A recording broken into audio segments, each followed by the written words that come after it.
Hi, welcome to our TVC channel. டிவிசிஏ நம்ம வந்து பார்த்திங்கன்னா புதுசாக ஒரு சாங் வந்து எழுதியிருக்கோம். வெயிட் என்ன இங்கே வச்சுருக்கேண்ணா இல்லை ஒன்றும் இல்லை, டியூஷன் போயிட்டு வந்தேன். அதான்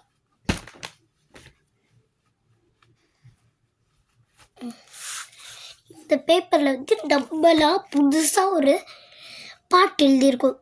அந்த பாட்டை வந்து December 12 படிக்கப்பா நானும் ஆகாஷனும் ஒரு நல்லா பாட போகிறோம். அது வேணும்னா மறக்காமல் 12th January பாருங்கள். அண்ட் லைக்கையும் சப்ஸ்கிரைபும் பண்ணிடுங்க. ஓகே, அடுத்து இந்த ஷார்ட் ஃபிலிம் வீடியோ யாருமே ஓட் பண்ணல, அந்த லைக்